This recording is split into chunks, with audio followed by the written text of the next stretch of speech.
Okay, so in this video I'm just going to look a little bit about the work that I do with Logan and how you can apply that to your own dog. All right, so the play that I'm doing with him. All right, so his background, he came with a whole bunch of aberrant behaviours, which we might label as impulse control behaviours. Okay, and if he got a hold of something, he wouldn't let it go, and I actually think that he couldn't let it go.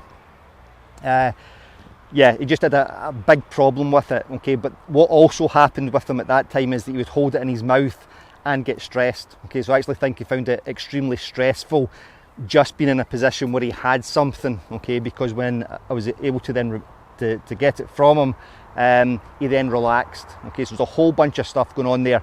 So everything that I do with him, and you'll see the games that I play with him when we're out here, all these exercises and games are here to teach him skills that he needs for his life, okay, so that he can lead a happy, peaceful, calm, safe life, okay, and also to exercise his body and his brain, okay. So if I bring him out here and I throw the ball over and over again, or I throw the Kong over and over and over again, and he chases it over and over again, I don't think that's teaching him very much, okay. Now, I do throw the ball occasionally, okay, but it's only one thing that I do with that Kong or that ball, okay.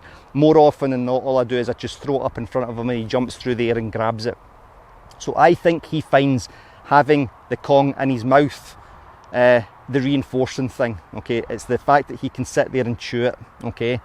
Not the chase, okay. The chase is what he has to do in order to get it, but if I give it to him here, that reinforces his, it does, I know him because I've been living with him for nearly, well, for 3.5 years now, okay. So if I'm walking into the house and I see somebody walking past my gate, I'll call him in and look at him and I give him that Kong, and that, just tossing it up in front of his face and letting him jump up and catch it and him to hold it in his mouth, has changed his behaviour of helping him become calm around people and dogs, okay. So that I know that has been reinforcing for him because it has reinforced the behaviours that I want, okay.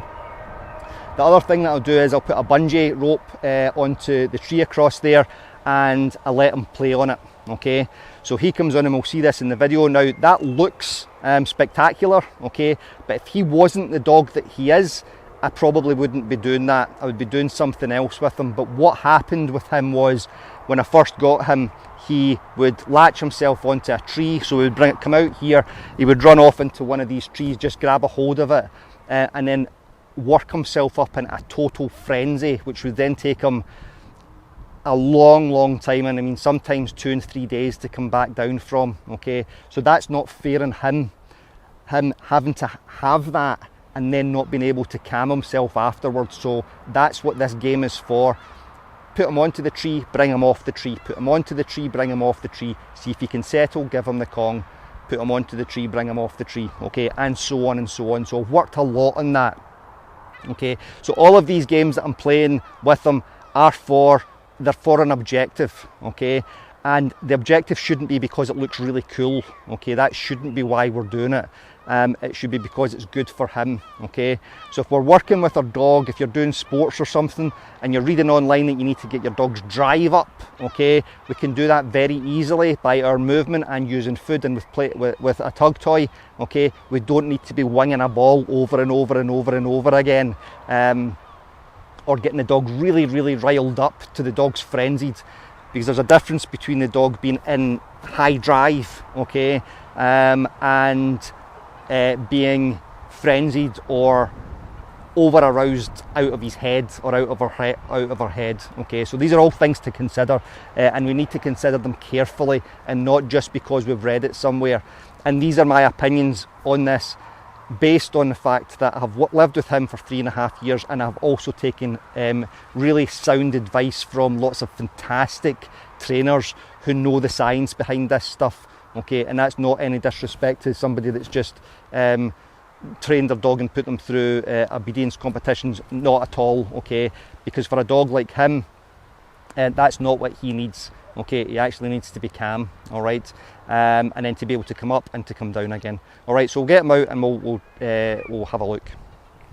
All right, so I've brought him out and warmed him up a little bit, okay, and I mean warmed his body up, okay. So he has gone and found a couple of the toys. On you go. Okay, and he's gone and found a couple of the toys. Now that barking that he is doing there, that's remnants of old behaviour because he has been wound up with the toy, okay? And so when I first got him, and I've talked about this in previous videos and the blog that I do about him, that barking has been caused by I would place a massive bet on it, and that has been caused by winding him up and holding the toy back from him, okay? So that's based in frustration, okay? Now, you should be able to see him there, okay? He's now as happy as Larry, okay? So we've been out here for 5 minutes before I switched this video on. I warmed him up. He needs to cool off here, okay? Because it's warm, all right, it's about 20 degrees today. And he is delighted that he's just sitting here with this toy, okay? Now, if you watch what happens here, okay? If I move in towards him, he'll pick that toy up. Okay, so I can predict that, and then he gets up and takes it away from me, okay? So what he wants to do with it just now is have it, all right? And I say to him, you can have it. It's not a problem for you to have it, okay? So I've got another 4 in the bag, okay? And wait there, pal. Wait. Get it. Okay, so now he's as happy with that one as he is with this one. Okay, is the one that he's just dropped, and now I've got 2, okay? And he'll sit there with both of them, all right? Now, we worked a lot on him voluntarily giving me them back, and what I did was, Logan, good boy. Okay, so I'll show you this here, okay? He's going to give this to me, I'm not going to take it from him, so that's a no, okay? That's still a no because he's got his paw on it, okay? And he's away for the other one, and that's fine, okay? Now I'll try that without having the toy for him to go and get.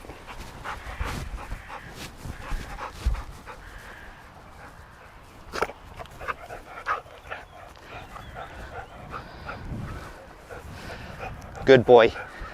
Logan. Good. Okay, so I can bring another one out here, no problem, and he'll come back with it, okay?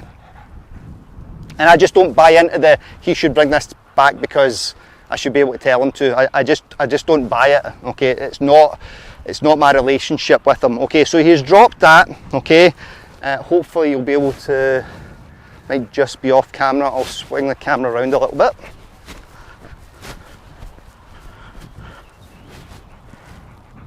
No, he's okay.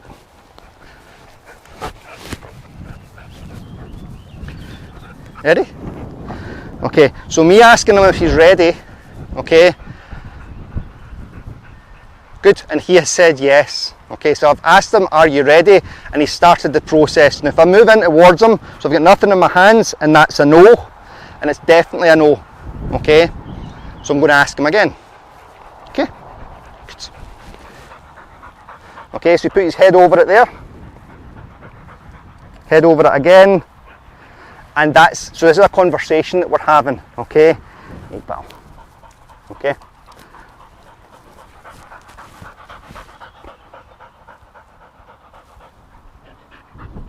So he'll let me, and this is all remnants of old behaviour, okay?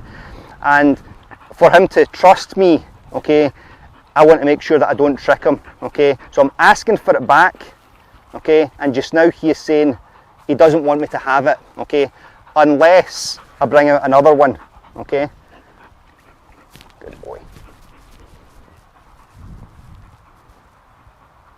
So he's going to lift his head away from it. There we go. That's a no again.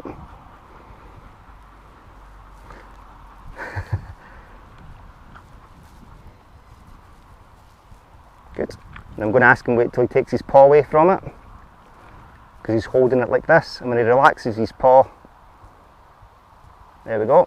Okay, so that's a proper conversation that I can have with him.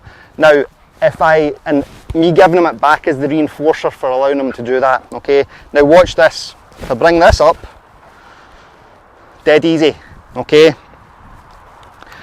All right. So whatever I need to do in the moment, okay, if I need that back from him, I can bring another one out, and if I need it back from him, I can hold this one here, and you see how easy that was, okay, to do that. Good lads.